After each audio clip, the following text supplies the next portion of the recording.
Will 2026's Mortal Kombat be a flawless victory? Or a brutal fatality? Find out next on the cutting room floor. Gotta be Shao Kahn. Somebody save her from. Yeah. What's up, misfits and metalheads, and welcome to another episode of the cutting room floor. We are from the band Cut Like This. I am Thorn Black. I'm Roseblood. And today we are talking about Mortal Kombat 2, currently streaming on HBO Max. And what a fun watch this was. Oh yeah. But first, don't forget we have music all over the place. Hook up and up. We got music videos right here on YouTube and stuff streaming. Go sign up for our mailing list at cutlikethismusic.com. Rose, why don't we dive into this one, and why don't you tell them a little bit about Mortal Kombat 2? All right, well, Mortal Kombat 2 takes place right after the events of Mortal Kombat 1, which I believe came out in, 2021? I think so. I think Something like so. that. Yeah. So we reviewed that one as well. You can check out in the, we'll have a link for you guys to the old episode that we did. So this was the reboot for Mortal Kombat, the one, the only, the legendary. We grew up with this thing, okay? This is like, this had the most infectious soundtrack. I literally used to work out to the Mortal Kombat soundtrack because it was like this hard techno, electronic, crazy, it was just, and it was great to hear it again. I think it's right at the beginning of the movie they played Yeah, it. they definitely use that track in here, which I think they used it a couple of times, actually. Yeah, I think they use do it at the use it end a couple as of well. times. The It's end very as well. smart because, yes, you can alter this song, you can remix this song, but there's nothing like this original Nothing like the song. OG. Nothing like the OG. Really, for real.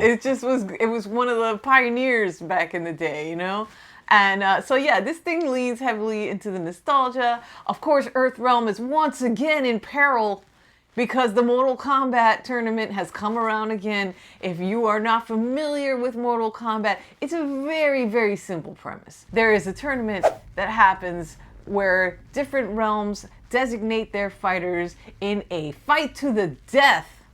And the opposing party, his name is Shao Kahn. He has been taking over realm after realm. This dude is coming for Earthrealm. And he wants Earth because they never seem to have enough. That's just classic. Conquerors They're be like never happy. that. Yeah, Conquerors be like that.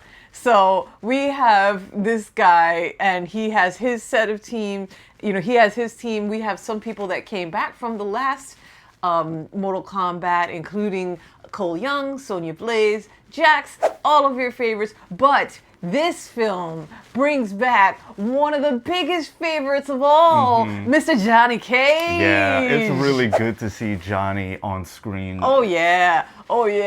In this version of in this part of the world, Johnny Cage is not the big famous movie star anymore. He is kind of washed up, has been. He's played by Karl Urban of The Boys. He was also in he was Bones in the Star Trek reboot. I mean, this guy, he was also Judge Dredd. Yeah, it was Judge Dredd. Yeah. We love us some Karl Urban, and I actually really enjoyed him in this role. I thought it was really funny. He had some great dialogue. He's always a good one for kind of playing the kind of really, full of himself kind of jerk kind of character. And, he is totally playing it up. Yeah, he definitely nails that full of himself kind of martial arts. Like, at least I used to be the man at one point. Kind of chip on your shoulder kind of having character. Oh, absolutely. And Johnny's such a beloved character. It was really nice to see him on screen. Really nice that they have just like the humor, the comedic aspects of Johnny. Because, he's just not taking himself or anything fully too seriously, and they capture all of that in there. I really felt that connection with that character. This game, I noticed, actually kind of sticks with the one of the versions of there have been a lot of Mortal Kombat games. Okay, there's been a lot, and I've played a bunch of them. Even though I am not one usually for fighting games, but it's the horror element of these games from the start that grabbed my attention. This was one of the first games where when you fought, back in the day when the very first Mortal Kombat game came out, there were, if you look at it now, you'd be like, oh, that's quaint, that's cute, you know what I mean? But it was like, that was like so much more blood than anybody was ever used to, and it was so much more real because they actually like motion captured like actors doing these like karate moves and everything like that. So it was just really cool, like back in the day. I know it even looked a little bit different from other fighters just because of how they screen captured like actual actors like fighting. So it did look, it had its own stylized look as well. This was the height of realism at that time. Okay? It was. All right. And it was the most violent of the fighting games. Oh, absolutely. Time, and it had like actual blood and gore and guts and splatter and stuff like that. So this definitely veered from, it took a fighting game into like an actual kind of a little bit of realism-ish. Over the top, hyper bloody and violent and gory. So of course kids ate it up. And that's why it became such a beloved thing. So it was really fun to see Mortal Kombat kind of explore a lot of the stories from the games that came, especially later on when they started to really invest in the actual story and make it into a real story. This does take storylines from the games, which is something that a lot of people were wanting and missing in the last the last one. I totally agree with that. And the last one, I mean, the last one did get some stuff like right, and visually it was like nice to look at, but we were following a character that didn't even exist in Mortal Kombat universe, which made it really hard to get attached to because there's so many characters that I really love. There's so many characters in Mortal Kombat. So this time around, we're not doing that. Cole Young actually kind of takes a bit of a backseat, and we're focusing more on characters that we're familiar with. Yeah. And I'm like, well, that was mainly the biggest problem of the last one, and they fixed it immediately. We're following Katana, we're following Liu Kang, we're following Raiden, we're following Johnny Cage, we're following the staples of this franchise, and I'm like, that wasn't so hard to do, was it? It really I'm like, wasn't. thank you thank you for making that correction, because it's so much more enjoyable just following the characters that we already know and love. Exactly. And this was directed by the same director that did the 2021 the 2021 reboot that preceded this. But it really feels like he took a lot of the complaints that people had about that first one. I agree. So if you saw the last one and you were like, well, there was really cool fights, but I was annoyed about this, that, and the other, I think that you should go into this with an open mind. Yes. And just know that a lot of the things that, even a lot of the things that I was particularly complaining about that I did not enjoy in the last iteration of Mortal Kombat, I feel that they absolutely improved on it and they addressed it and they agree. updated it as per the fans' wishes. And I think that that's super smart.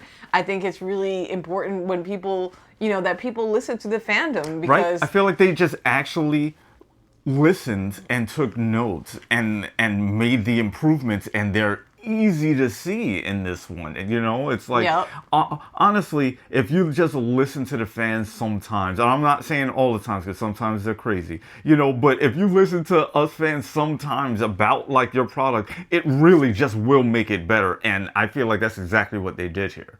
I think they really embraced the video game-ness of it all. They wholeheartedly just went 10 toes in on this one, and I think that it benefited from that. I think that it benefited from them embracing a little bit of the cheesiness and the funniness and just all of the things that people love about it, even though it's over the top or whatever. The sets were freaking amazing. Yeah, good. Why don't you tell them a little bit about some of the behind the scenes stuff? Yeah, so it was really cool to see a lot of these sets, especially like the Palace Outworld kind of place. It's just really nice to see the actors walk through, and there's little alleys and corners depending on how much of the set is built, and that one had a bit more. Even there's some of the fights where they have kind of like a fantastical kind of background setting for some of the fights. They have a lot of that imagery is actually there behind them already. I just like when they have as much things as possible in anything because it just sells it better, you know. It does. I think that you can see in the characters that they really feel like they live in that world. Yeah, which is cool. yeah. You know, Shao Kahn is intimidating AF. He's just like big and monstrous and intimidating. This guy is 6'7", the actor that is playing Shao Kahn. Yep, his name is Martin Ford. It is just perfectly cast. I feel like the casting is really like on point for the characters. They look like the characters. I really love how Liu Kang looks. Katana looks fantastic. Yeah. Just across the board, you know, I think the casting is like really spot on. Is really cool. You know, again, Shao Kahn is intimidating. I really love how the choreography is just throughout this whole movie, especially with Shao Kahn and his massive sledgehammer. Yeah. It's like, yes, he's, you know, over the top strong, but they still have a lot of the movements kind of based on how you would have to fight with that type of weapon. Oh, which yeah, absolutely. I find very impressive and intriguing just because you don't see certain weapons as much when it comes to fighting. So, you know, like Shao Kahn is impressive, Katana with her fans, and just the way they're doing the effects and everything on these guys. They had these dudes studying martial arts for months on months, especially the main actors who weren't stuntmen, because a lot of the fighters are actual stuntmen, so they didn't need to do as much training per se because that's what they do already. You know what I'm saying? Martin Ford, who played the Shao Kahn character, he's actually a real life MMA fighter. Yeah. So he is you know, and obviously you can tell just from his build, you can tell this dude's been doing athletic things for probably his whole life. This dude actually has the build of Shao Kahn from the game. Yeah, it's he does. crazy. And he moves really well, and it just, everything just meshes well when it comes to the fighting, when it comes to the abilities, the characters that we want to see. I got to see a ton of the cool characters. I didn't feel like anybody got, like in the first one, there's a character or two that you see so briefly and they get kind of killed off before they even really get to do anything.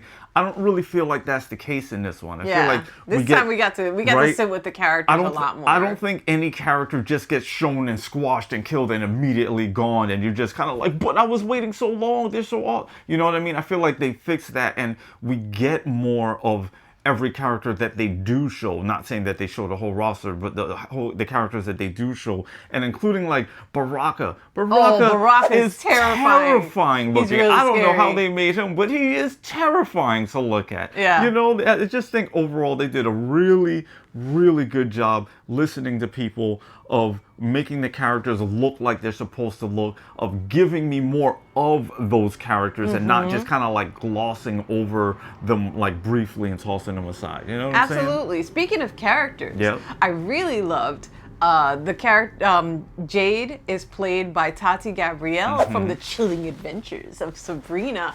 I love this actor. She is so badass on that show. She is like one of those like she is. That's a really love good to character. hate kind of characters, I like she's her. so good at being like this icy little, you know, just she's very sassy. She's got a lot of attitude, and she is, you know, that was definitely to her. That definitely, you know, fits this character, except that she's also somebody who's loyally been like raised alongside with Katana, so they have like a very strong bond together. It's really cool. Like, it's just cool to see. I'm like, oh, actually, there's like a little like actual like this strong friendship here too, which is nice to see. And just, it was just great to see her as an actor again, like and she's looking toned and super fit. You can tell she'd been training incredibly hard for this part. It's awesome. All of that being said, we like to rate via chainsaw here with 5 chainsaws, being a masterpiece of video game horror. 1 chainsaw. You ain't finishing nobody with that, okay? So Thorn Black, how many chainsaws will you give to Mortal Kombat 2? I'm gonna give Mortal Kombat 2 5 out of 5 chainsaws, and let me tell you why. I just had a fantastic time watching this movie. I watched it with Rose, and we had another friend over, big shout out to our friend that was watching this with us. And it was just a really good time. I felt like the energy in the room was just like all of us were just at the same level just of enjoyment and glee and just watching over the top spectacular martial arts and funny one-liners and crazy fatalities, that some that came out of nowhere, some I wasn't expecting when they happened. I'm not saying I wasn't expecting it to happen, but they caught me off guard at the timing of it. I'm like, oh no, like, you know, it was just overall a fun movie, great visuals. There's some new characters in this movie. The fight choreography is fantastic. Like, I absolutely loved seeing Noob Saibot on screen, even though they didn't call him by that name. It is that character. It's just a fun action, fun summertime movie, and I would totally watch it again. It definitely was better than the first one. It didn't piss me off. Like, the first one pissed me off in certain ways, not to say that there wasn't other things that I could enjoy about it. This one, it didn't annoy me. I was just here for it. And Johnny Cage with Karl Urban, I just love Karl Urban and I love Johnny Cage, so it just works really well for me. Overall, it's just a fun summer action fighting movie, you know, in the best way. Rose, what are you going to give this one? I am also going to give this 5 bloody chainsaws. We had fantastic company. Once again, shout out to my former bassist, Rivka. Thank you for enjoying this film with us. It made it even better to watch it with somebody. You know, watch this thing with people that are familiar with the games, you know what I mean? And you will have the best time. Definitely. You know? I totally agree with that as well. There were so many great moments where you're like, yes, that's exactly what I wanted to see. That's right. You know what I mean? Just from the acid pools and like all of the sets look really dope. They just look like scenes from the game. They got that room with all the spikes in it that come up out of the floor that was from the game. You know, the pit room. They have so many throwbacks, and if you are familiar with these games, you're gonna be like, oh, I remember this, I remember that. There's so much just thought and effort and notes taken to improve upon the first one in this one that I can feel that's like, it's so enjoyable. Yes. I feel like it addresses everything. For the weekend, you're welcome. Once again, we are from Cut Like This. Like, subscribe, follow, do all the things. Hook up, van up, cutlikethismusic.com. And we are out.